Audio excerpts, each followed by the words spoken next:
पति जो होता है वो अपनी पत्नी को बोलता है कि मैं पार्टी करने के लिए जा रहा हूँ और मैं देर रात तक आऊँगा, नहीं तो नहीं आऊँगा। तो पत्नी बोलती है कि मैं दिन में सोई नहीं हूँ, मैं अच्छे से नाइट में सो जाऊँगी, तुम मुझे रात को डिस्टर्ब मत करना। पति जो है हामी भर देता है और हामी भरने के बाद वह अचानक देर रात वह घर आ जाता है और घर आने के बाद जो सामने का मंजर होता है उसे देखकर उसका पति हैरान हो जाता है, क्योंकि जो उसकी पत्नी होती है वह एक ही बिस्तर पर 3 मर्दों के साथ सोई होती है। फिर जो है हाथापाई होता है, शोरगुल होता है, आसपास के लोग उठ जाते हैं। उठने के साथ 112 नंबर पे कॉल कर देते हैं। 112 नंबर पे कॉल होने के बाद पुलिस आती है, सभी को हिरासत में लेके थाने लेके जाती है। थाने ले जाने के बाद जो है उन 3 लड़कों को वो जेल में बंद कर देती है और पति और पत्नी को समझाकर उन्हें घर वापस भेज देती है और पुलिस बोलती है कि घर जाके लड़ाई नहीं करना है। बट घर जाने के बाद पति और पत्नी के बीच कुछ ऐसा होता है जिससे एक कांड हो जाता है, जिस कांड को सुनकर आप हैरान हो जाओ। प्लीज इस कहानी और घटना के बारे में जानते हैं तो सबसे पहले अगर आप चैनल पर नए हो चैनल को सब्सक्राइब कर लीजिए एंड वीडियो कहाँ से देख रहे हो हमारा अपना प्यारा सा नेम एंड सिटी नेम बताना ना भूलिएगा।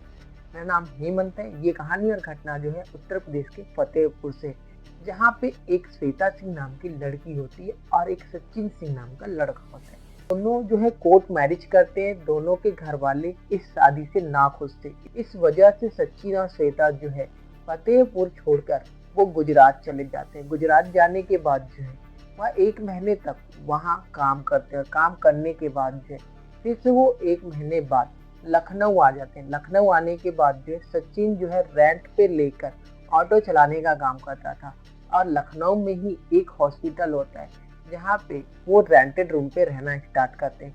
अब इसी तरीके से समय बीतते जाता है और बीतने के साथ जो सचिन को लगने लगता है कि उसकी पत्नी का कहीं बाहर अफेयर है, क्योंकि श्वेता के अकाउंट में हमेशा पैसे आते रहते थे और सचिन जब भी श्वेता से पूछा करता था कि तुम्हारे अकाउंट में पैसे कहाँ से आते हैं, तो श्वेता बोलती थी कि मेरी नानी मेरे को पैसा भेजती है। जो है इस बात से बेखबर था, क्योंकि उसे पता ही नहीं था पैसे कहाँ से आ रहे थे।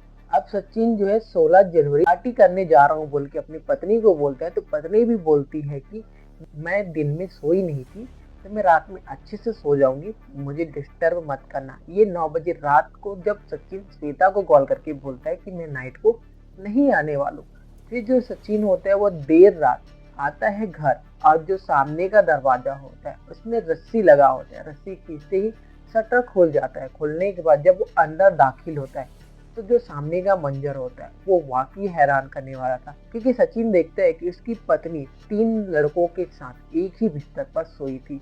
अब जो है इतना सब चीज होने के बाद श्वेता जो है 3 लड़कों को बोलती है कि इसे मारो, इसे भगाओ यहाँ से, नहीं तो ये मामला बिगाड़ देगा। अब जो है धक्का मुक्की होने लगता है। शोरगुल होने के साथ आसपास के लोग जो है उठ जाते हैं और उठने के साथ जो है 112 नंबर पे कॉल कर देते हैं। कॉल होने के बाद पुलिस आती है, 5 को लेके जाती है, 3 लड़कों को हिरासत में रख लेती है और पति और पत्नी को समझाकर वापस घर भेज देती है कि तुम्हें घर जाके लड़ाई नहीं होना है।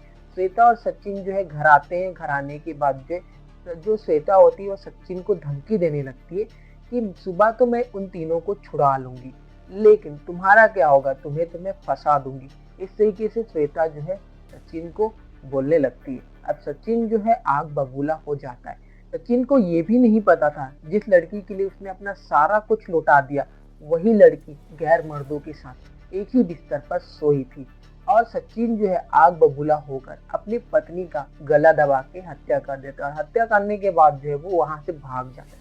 और भागने के बाद जो है वह 1 से 2 घंटा अकेले में बैठता है और अपने आप को सोचता है। सोचने के बाद जो है वो सोचता है कि अब मेरे भी घर वाले नहीं है, उसके भी घर वाले नहीं, हमारे लिए कोई लड़ने वाला नहीं है। तो फिर सचिन फिर से पुलिस स्टेशन आता है और पुलिस स्टेशन आने के बाद जो सरेंडर कर देता है। सरेंडर करने के बाद जो ओपन कैमरा में सारा चीज बयां करता है कि किस तरीके से उसकी बीवी जो है 3 मर्दों के साथ एक ही बेड पर सोई होती है और सोने के साथ जब वो पकड़ा जाती है तो वो मुझको ही धमकी देने लगती है कि मैं तो उनको छुड़ा लूंगी, मैं उन्हीं के साथ रहूंगी, लेकिन तेरा क्या होगा, तुझे तो मैं फंसा दूंगी। इस तरीके से बोलती है श्वेता सिंह। तो सचिन आग बबूला हो जाता है और आग बबूला होने के साथ जो है उसके गले को दबाकर हत्या कर देता है और उसी रूम पे उसकी बॉडी पड़ी होती है, पुलिस जाती है, बॉडी को बरामद करती है। और सचिन एक चीज का खुलासा और करता है कि सर्दी में जो है सचिन के पास स्वेटर नहीं था, फिर भी वो अपनी पत्नी श्वेता सिंह के लिए स्वेटर लेता है ताकि उसे ठंड ना लगे, क्योंकि वो उसे बेतहा प्यार करता था। लेकिन श्वेता जो थी वो किसी और से प्यार करती थी। अब जो है कहानी और घटना यहीं तक था। अभी आगे जांच का विषय है, क्या सचिन सच में सच बोल रहा है या फिर अपने गुनाह को कम करने के लिए ये साजिश रचा है, ये तो अभी पूरा जांच का विषय है। ये मीडिया सूत्रों के हिसाब से पता चला है कि जो सचिन है वो ओपन कैमरा पे आके ये साजिश बयां करता है और किस तरीके से उसने जिस लड़की के लिए अपना सारा चित त्याग दिया था और वही लड़की इस तरीके से उसके साथ कर गई। तो आगे पूरा जांच का विषय है। बाकी कहानी और घटना के ऊपर आपका क्या राय है कमेंट बॉक्स में बताना ना भूलिएगा। बाकी मिलते हैं किसी और वीडियो में, तब तक के लिए खुद खुश रहिए और अपनी फैमिली को भी सतर्क और सुरक्षित रखिए।